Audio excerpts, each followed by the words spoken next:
Welcome to the deep dive. Today, we're plunging into a topic that affects every single one of us, often without us even realizing the full extent: our online privacy. Right. It really feels like the digital world is just this accelerating train, and sometimes, honestly, it's incredibly difficult to keep up with how our personal information is being collected, used, and, frankly, sometimes targeted. Yeah, targeted is the word. From the apps quietly running on our phones to, like, the seemingly innocuous smart devices in our homes and cars, our digital footprint is just constantly expanding. Indeed. And our mission today is, well, to pull back the curtain a bit on what's truly happening behind the scenes. Okay. And, more importantly, to arm you with a concrete, actionable plan. We've curated insights, mainly from cybersecurity tips for online privacy, and we're going to guide you through the evolving threat landscape. Which sounds pretty scary already. It can be, but we'll show you how to fortify your digital defenses, help you cultivate smarter everyday online habits, and even introduce some, advanced tools for true data ownership. It's really about moving beyond that feeling of being overwhelmed and into informed, confident action. That's exactly what we need because, let's be honest, the old rules of online security, they just don't really apply anymore. It's not just about picking a strong password. No, not at all. The game has fundamentally changed, hasn't it? It really has. What's truly fascinating and, quite frankly, a little alarming Yeah. is how rapidly the threat landscape itself has evolved. We're way beyond generic spam now. Right. We're now dealing with AI-driven phishing. This stuff can craft incredibly convincing emails tailored specifically to you. How specifically? Well, we've seen cases where AI can learn, say, a manager's writing style, or it leverages publicly available information like from your LinkedIn connections, recent company news, to create a highly personalized, contextually relevant plea. Wow. So this isn't just about spotting typos anymore. It's about recognizing a convincing story that feels perfectly plausible. It makes it incredibly difficult to detect, even for people who think they're security aware. And then you've got deepfakes, capable of mimicking voices and faces with startling accuracy. It makes traditional password security feel almost quaint compared to these sophisticated social engineering attacks. So it's not just a convincing email, it's a whole convincing narrative tailored right to me or my job role. That just takes phishing to an entirely different level. It's like weaponizing public information. Exactly. It makes me wonder then how much of our everyday online actions are, maybe unknowingly, fueling this whole sophisticated ecosystem of threats. Oh, they absolutely are. Probably more than most people realize. Every click, every search, every article you read, even the apps you use, they're constantly generating data points about you. Little digital breadcrumbs. Right, but they aren't just benign digital crumbs. They are feeding this massive, largely invisible data market driven by companies we call data brokers. Right, I've heard of them. These companies collect, aggregate, and then sell your personal information. Everything from, say, your purchasing habits and political leanings to your health interests and location data. They transform your digital footprint into a commercial commodity. For advertisers, marketers. Advertisers, marketers, and sometimes, less scrupulous actors. Yeah. It's happening on a scale that's truly staggering, often without your explicit consent or even you being aware of it. And it's not just our computers and phones, is it? We've talked about the digital threats online, but what about the actual physical devices we invite into our homes, our most private spaces? Good point. Our smart speakers, security cameras, even our modern cars, they offer incredible convenience, sure. Yeah. But is that convenience coming at a hidden cost to our privacy? What are the specific, tangible risks with these smart technologies? It's a critical trade-off to consider, absolutely. Many connected home devices, everything from your smart thermostat managing your heating to your doorbell camera watching visitors. Yeah. And increasingly, modern cars too. They often come with what we might call dumb security or inherent vulnerabilities. Dumb security. That doesn't sound good. No, it means these devices are continuously collecting data, maybe voice commands, your travel routes, even video feeds from inside your home. And if they're not properly secured, maybe with default passwords left unchanged, or if their software has unpatched vulnerabilities. Which happens A lot. They can become easy gateways for attackers to access sensitive personal data, or even provide a backdoor into your entire home network. Wow. Imagine a compromised smart speaker listening to private conversations, or your connected car revealing your daily commute patterns to, whoever wants them. The potential for intrusion is very real. That's a sobering picture, isn't it? How pervasive these threats are, from AI scams to devices in our own homes just quietly collecting data. It can feel overwhelming, like we're constantly playing It defense. can feel that way. But, okay, understanding the landscape is the first step. The next is empowering ourselves, right? So, how do we move from just being aware to actively building a truly formidable digital defense? Let's start with something fundamental like multi factor authentication. Absolutely. It's about moving beyond that initial shock and into proactive defense. And with multi-factor authentication, MFA, we really need to graduate from the basics. Okay, what does that mean? Well, simple SMS codes, while definitely better than nothing, are increasingly vulnerable to things like SIM swapping attacks. Ah, where they steal your phone number. Exactly. Criminals trick carriers into porting your number to their device. So to truly fortify your accounts, we're talking about implementing advanced MFA. Advanced MFA, like what? This means embracing biometric authentication, using your fingerprint or Face ID where you can. But even better, hardware-based FIDO2 security keys. Fredo2s, look at those little USB things. Precisely, like a YubiKey, for example. Mm. They use strong cryptography and are fundamentally phishing-resistant by design. How so? It means even if a hacker somehow gets your username and password, they cannot log in without that physical key plugged into your device or tapped on your phone. It adds a physical, basically unphishable layer of security. Got it.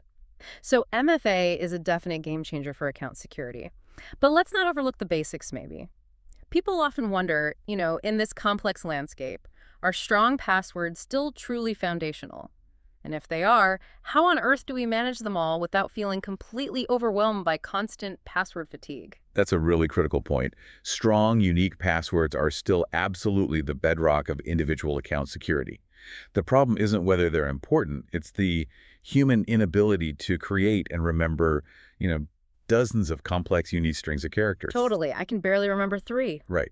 This is exactly where a password manager becomes indispensable. It's not just nice to have, it's essential. Okay. This tool lets you generate and securely store completely unique, strong passwords for every single one of your accounts. The best practice is a totally different randomized password for each service. So if one site gets breached, Exactly. If one service suffers a data breach, that compromised password doesn't open the door to all your other accounts. It compartmentalizes the damage. It's not just a convenience, it's an absolutely essential tool. It empowers you to maintain robust security without that huge mental burden. okay, so we've locked down our accounts with strong MFA and unique passwords via a manager. But what about our overall journey online? It feels like every website, every ad is kind of tracking our movements. How do we take back control of our broader online presence? What role do tools like VPNs and secure browsers really play in getting some online anonymity? Yeah, this is where we shift from protecting specific accounts to protecting your entire online footprint. A virtual private network, a VPN, essentially creates an encrypted tunnel for all your internet traffic. Okay. It routes it through a secure server, cloaking your actual IP address. This makes it significantly harder for your internet service provider or hackers on public Wi-Fi or even governments to monitor your online activity, your browsing habits, your location. But are all VPNs created equal? No, definitely not.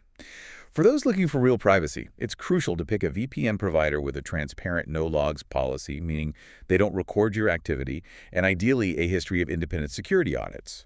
Not all services actually deliver on their privacy promises. Right.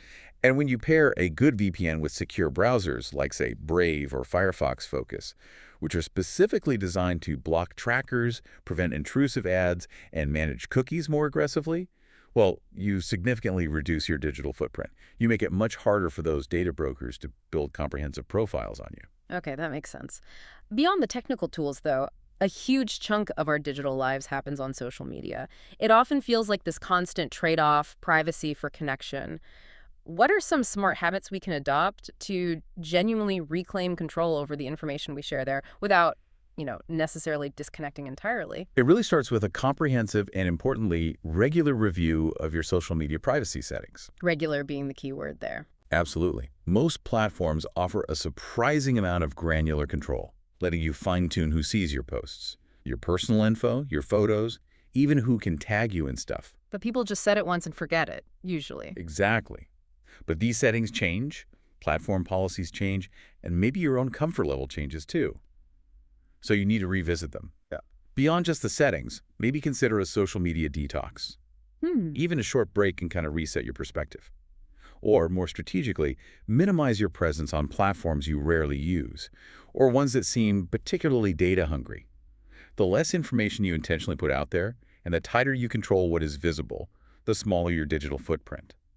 That directly reduces the amount of data available for others to exploit. Okay, that's practical advice. Now, thinking about those sophisticated threats we discussed earlier, especially the AI-driven ones, how can we get better at spotting dodgy emails? It's getting so much harder when the fakes look incredibly convincing.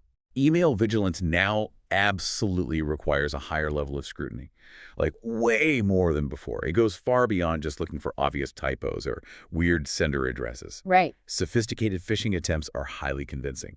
They often mimic real brands perfectly, or even internal company communications. Your best defense is, honestly, suspicion. Always scrutinize links before you hover over them to see the actual destination URL. Good tip. Be highly suspicious of any urgent or emotionally charged requests, even if they seem to come from someone you know. If you have any doubt, just don't click. Instead, contact the sender through a known separate channel, like call them, or start a new email to verify if it's legit. Makes sense. Verify outside the suspicious email itself. Exactly. And furthermore, for really sensitive communications, maybe explore email encryption tools. Services like Proton Mail offer end-to-end encryption built in, or there's GPG for more advanced users. These ensure your emails are truly private, unreadable even if intercepted. Our mobile devices, phones, tablets, they're practically extensions of ourselves now, aren't they? But what about all those app permissions? I suspect many of us, myself included, just hit allow without really thinking. You just want the app to work quickly. Oh, definitely. I remember downloading a simple flashlight app once, and it wanted access to my microphone and my contacts. I thought, is it going to listen in while I look for my keys? It sounds absurd, but it's so easy to just hit allow in the moment. You've hit on a really significant vulnerability there, and your flashlight app story is remarkably common. It's almost a cliche, but it happens. Right. Many apps request permissions far beyond what they genuinely need to function. Why would a simple game need your camera access? Or a weather app need your contact list?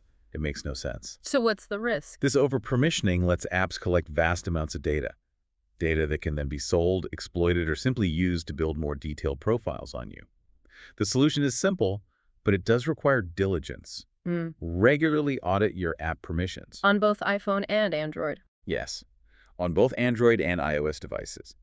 Go into your settings, review what each app has access to, location, microphone, photos, contacts, everything, and revoke anything that seems unnecessary or excessive for what the app actually does. It's a simple but incredibly powerful way to restrict the data these apps collect about you. That's a great practical step we can all take. Now let's talk about taking things maybe a step further. For those who really want to boost their anonymity and data protection, maybe moving beyond the mainstream tech giants, what are some privacy-focused operating systems or search engines worth exploring? Yeah, for those ready to commit to a significantly enhanced level of anonymity, there are some robust alternatives out there. You could consider specialized Linux distributions. For instance, Tails OS. Tails. Yeah, it routes all your internet traffic through the Tor network, which makes tracing your online activity incredibly difficult. And it leaves no trace on the computer you use it on after you shut down. Or there's Queebs OS, which is architecturally different.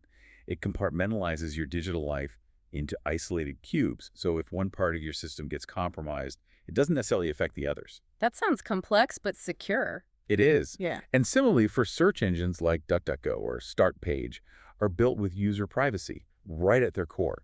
They don't track your searches, they don't store your personal data, they don't build profiles on you, unlike the major players we all know. Right. Exploring these options can really profoundly change your relationship with online data collection and give you far greater control. This raises a really important question, though. Wow. What about all the data that's already out there about us? Is there anything we can actually do about exercising our right to be forgotten in a world where everything feels kind of permanently etched online? Absolutely. The right to be forgotten, which is enshrined in regulations like GDPR in Europe, and similar privacy laws are popping up elsewhere, is actually a powerful tool. How does it work? It allows you to formally request companies to delete or de-identify your personal data from their systems. It usually involves a structured process, like submitting a data subject access request, often to their privacy officer. Is it easy? Well, understanding its scope is key. It's not always an instant wipe, and there are legal limitations, of course. But it mandates that companies give you a formal response and take action. It gives you real agency over your digital past. You have the right to challenge inaccurate data and demand removal of data that's no longer needed or for which you've withdrawn consent. It really puts the onus back on companies to justify why they're holding on to your information.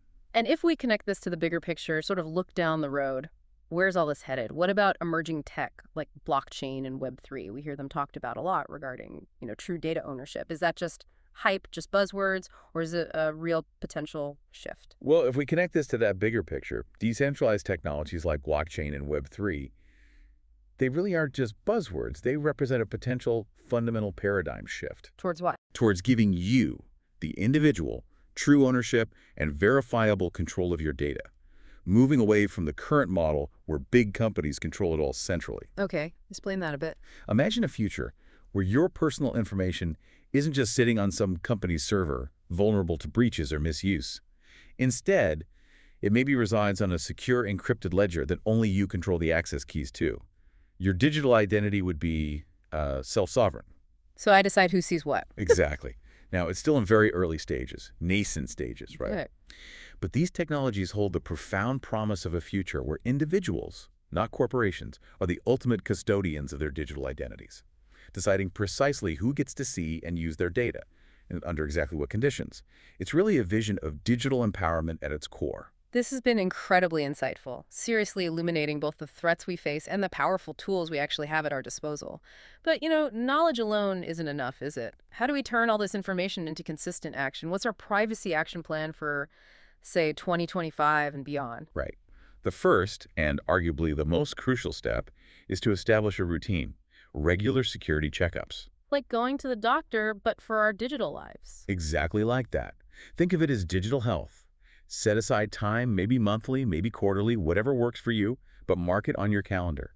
Use that time to audit your online accounts, review those app permissions we talked about, check for suspicious activity on bank statements or email logs, and make sure all your software and operating systems are up to date. Consistency is absolutely key here. Cybersecurity is an ongoing process, definitely not a one-time fix. And it's not just about protecting ourselves in isolation, is it? We're all connected in this digital world. Our individual security, or lack thereof, often impacts the people around us. Precisely. That's why the next step is educate your inner circle. Share these vital tips with your family, your friends. Help them understand why strong, unique passwords matter so much, or how to spot those really sophisticated phishing attempts, or why they should bother reviewing those pesky app permissions. Because a rising tide lifts all boats, security-wise. Kind of, yeah.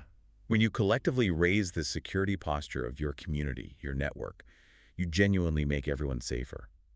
A weak link in your close network can sometimes become an entry point or a vulnerability for you too. So, looking ahead, what does this all mean for the long run? It really feels like a constantly moving target, doesn't it? Keeping up seems like half the battle. It absolutely is a moving target. The ever-changing nature of cybersecurity demands continuous learning and proactive adaptation from you. It just has to. New threats emerge constantly, and thankfully, new privacy tools and best practices are also developed. So, stay curious. Exactly. Stay informed. Follow reputable cybersecurity news sources. Maybe consider this deep dive as just a starting point, not the final destination.